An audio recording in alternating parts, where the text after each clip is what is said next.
Hi there, and welcome to Steps Together, the Steps for Development podcast, where we come together to learn and build our own skills to help the children in our lives thrive and succeed. I'm your host, Deb Johnson, and I'm so glad you're here. No matter what your role is in a child's life, you have come to the right place to learn about child development and kids who are differently wired.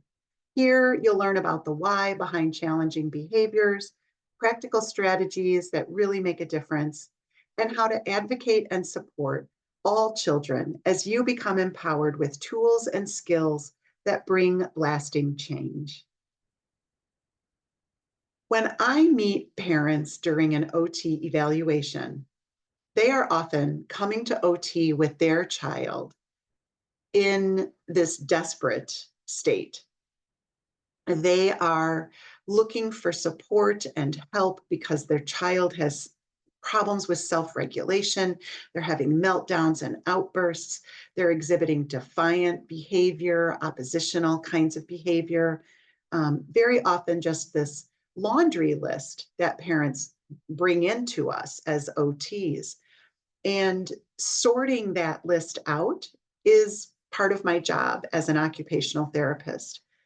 My job is to take all those concerns and notice the patterns. What are the skill areas where the child really needs support? And help the parent to identify specific areas where we can target a behavior, a skill, and support that child's development. Generalizations are common, and it's what everybody brings to us. It's those things like never sits still, never listens, is always moving, is always oppositional, always talks back. Those words never and always are very frequently part of the descriptions. One of the professionals who the Steps for Development approach is based on, I pull from a great deal from the work of Dr. Ross Greene. He wrote a book called The Explosive Child and many books since then. His approach is called Collaborative and Proactive Solutions. And in his model, he talks about clearly identifying the problem and the lagging skill. What is the skill that we're trying to teach the child? And that just really resonated with me and makes it so much easier for me as an occupational therapist to guide an adult, a caregiver, toward a better solution for their child. So that's what we're going to learn today. We're going to talk about how to narrow down these vague generalizations, these big concerns like never sit still.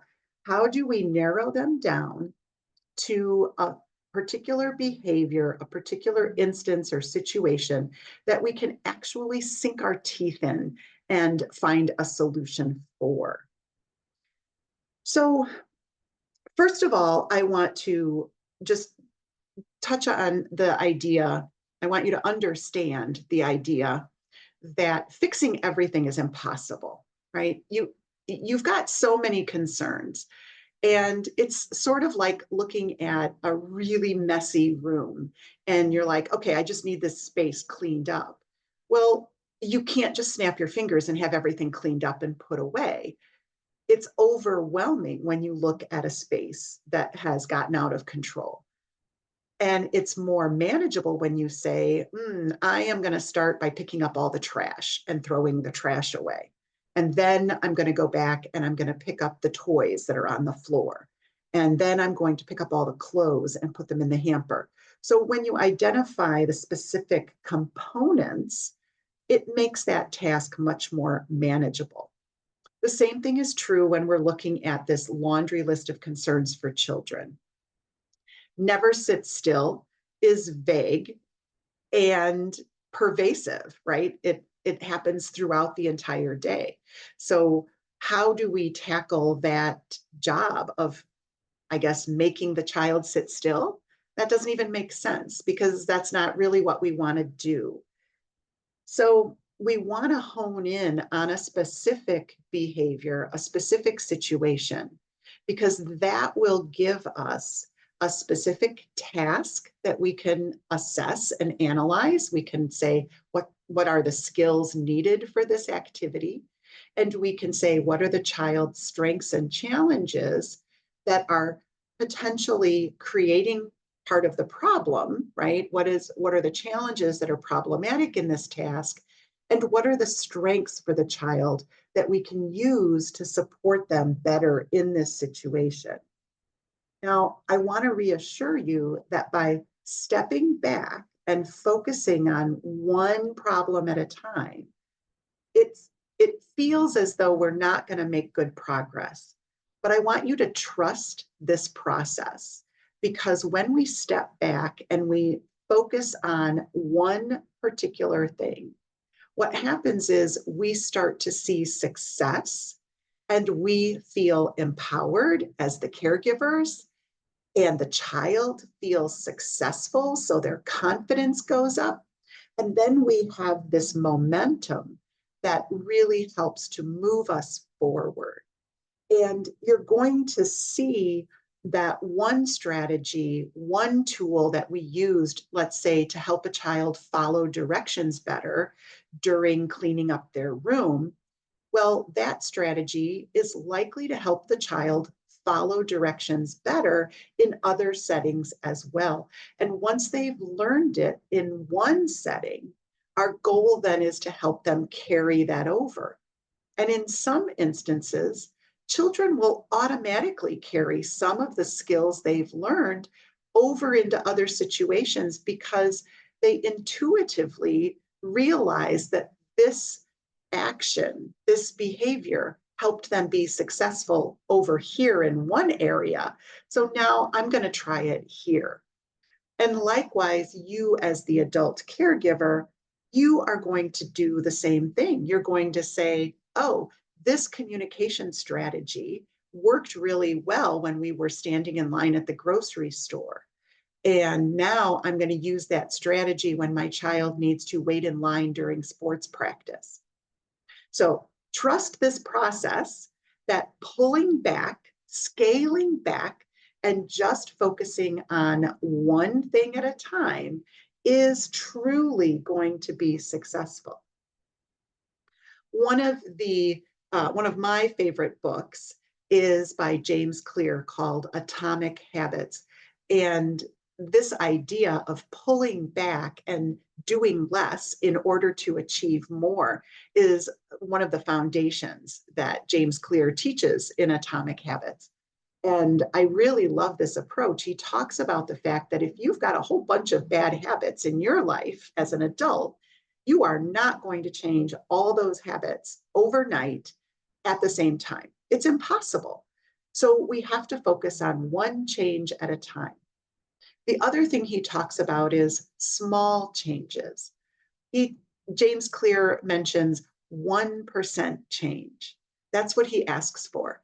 Change 1% each day or each week. So we want to make small changes that will eventually add up to exponential change and exponential improvements as they build upon each other. So small changes for big wins. That's what we're going for.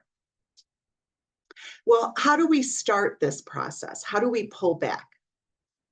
All right, I'm going to ask you to actually start with the big laundry list.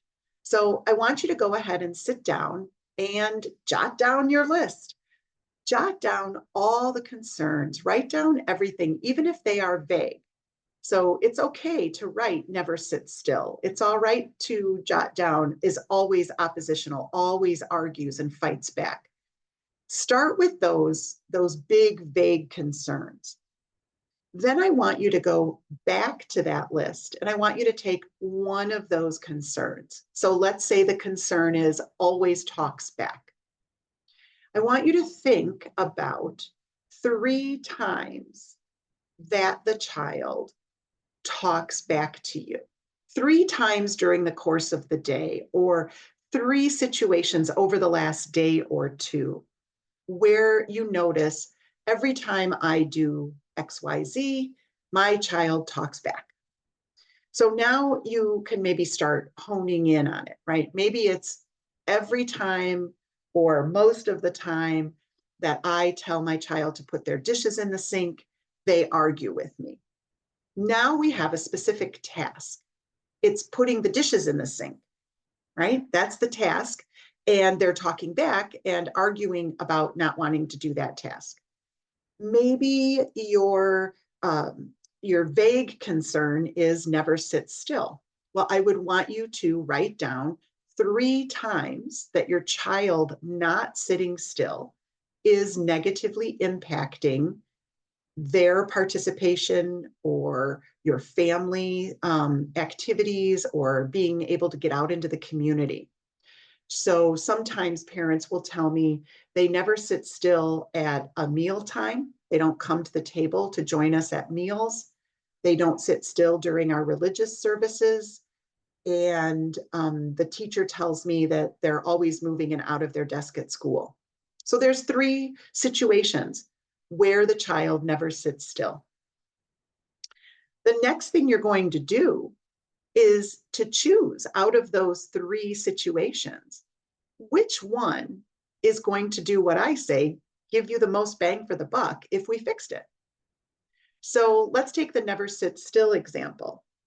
If the child is not coming to the table for family meals and is not sitting in a religious service with you and is not sitting still in the classroom, the one that you want to address is going to be the one that really impacts you as the caregiver the most. So maybe you, if you're the parent, you don't want to focus first on the classroom because it's not really impacting you. You're just getting a bunch of emails from the teacher. Now, if you're the teacher, you're probably going to pick doesn't sit still in the classroom. And your 3 examples of not sitting still might look very different than the parents. But if not sitting still during math class is the issue, then that might be the most important thing for you as the teacher. Where you decide to focus your effort is completely up to you. It's not my decision as an OT. It's not anybody else's decision. It's your decision based on your values, based on what is most important to you, what is most stressful for you, what is going to give you the most relief if we solve it. So for some families in those 3 examples, it might be we just would like to have a family meal.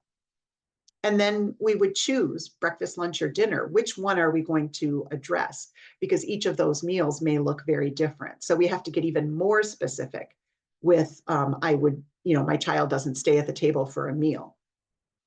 Maybe the family really values attending religious services. And because their child is not able to sustain focus or remain seated or remain quiet during that religious service, that's extremely stressful and disruptive for the entire family.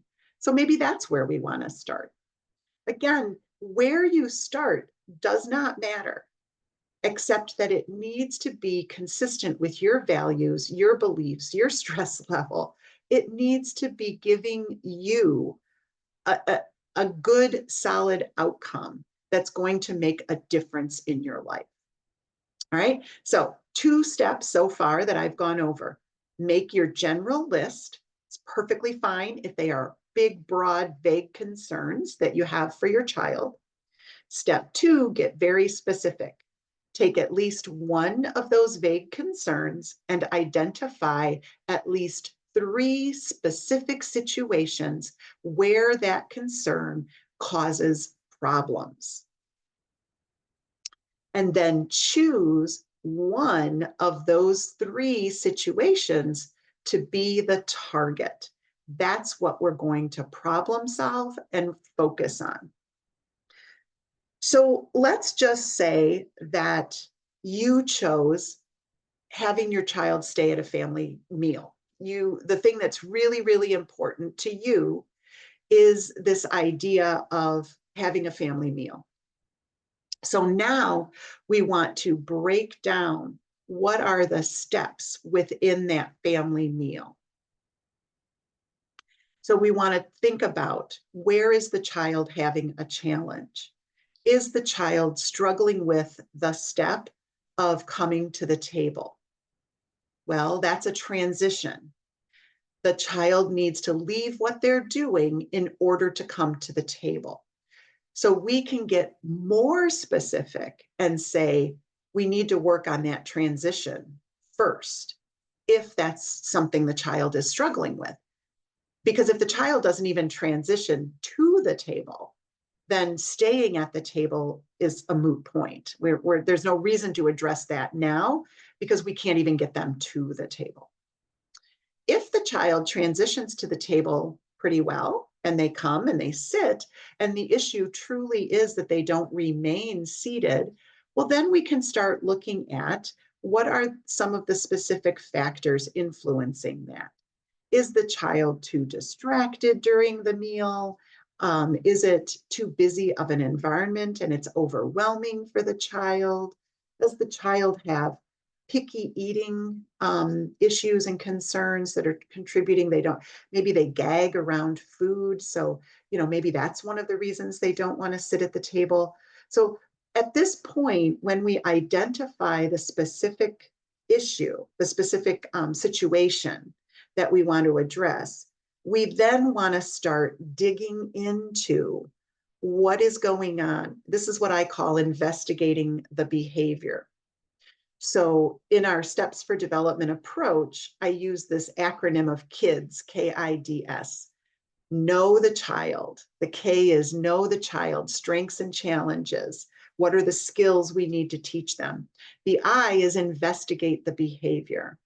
So in order to investigate it, this is the process we have to do, which is to clearly identify what that behavior is. Now, we're going to go more in depth into that in another episode, but I just wanted to highlight that the whole purpose of getting very specific is so that we can more thoroughly investigate and identify, right? The D is decide on what tools you're going to use. So to think like a therapist and make a very intentional and purposeful choice for your tool, you really need to be able to identify what is the skill I need to support or teach, what do I need to accommodate, what tool is going to work best based on my child's strengths and challenges. This is the process that we're going to be using. I want to again emphasize big improvements do not come from trying to tackle huge issues. It just doesn't happen. Huge issues are overwhelming and insurmountable. And as Dr. Green says, you just can't fix, never sit still. So hone in on one or two specific issues that you want to target for the next couple of weeks. Decide, do you want to work on your child not following directions when told to clean their room? Or do you want to focus on your child's inability to get into the car when it's time to go to the store? Or do you want to focus on your child not staying at the table to eat a meal? Do you want to focus on your child refusing to enter the bathroom for toilet training? There's so many very specific things that you could target. And sometimes it just takes a little reflection, a little thinking in order to be able to really narrow it down and to make that clear statement. It's the clear statement of the task that you're going to address. And this is what I teach when I'm doing one-on-one coaching and we're trying to problem solve around the behavior. So I'm giving it to you here, and I hope that you will give it a try. I'm going to give you a link to a worksheet, just a worksheet where you can fill in the blanks with the steps that I've talked about, writing down your concerns and then narrowing it down and getting more specific. I'll throw some examples on that worksheet, and you can just click on the link and download that PDF. if you're interested in using a worksheet to help guide your thinking.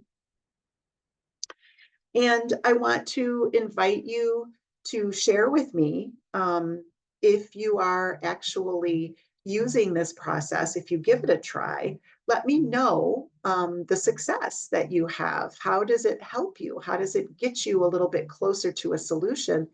And by all means, reach out to me if you need a little extra help, a little guidance in how to use it, if you need some help to do that. As I said in my next episode for Steps Together, the next podcast, I'm going to dig a little bit deeper into how we investigate the behavior, how we break it down, and what are the factors that we want to consider when we're investigating that behavior. But we can't begin to investigate the behavior until we identify the specifics, the very specific task that we want to be addressing. So thanks so much for joining me today. I really appreciate you, and I hope that you are finding these podcasts helpful and supportive, inspirational. I hope it's giving you some direction in how to tackle some of those big issues with the kids in your lives. If you are enjoying what you're hearing, I would really appreciate you sharing the information about this podcast. Please tell others that you're listening and that you like what you're hearing. You can follow me on social media if you're not already doing so. I'm on Facebook, Instagram, and YouTube. There you can find links to sign up for the Steps for Development newsletter. You can access some PDFs related to challenging behavior and strong-willed kids. There's options to grab some of that information. And once you join my newsletter, you'll stay informed. I'm not going to spam you with a lot of emails.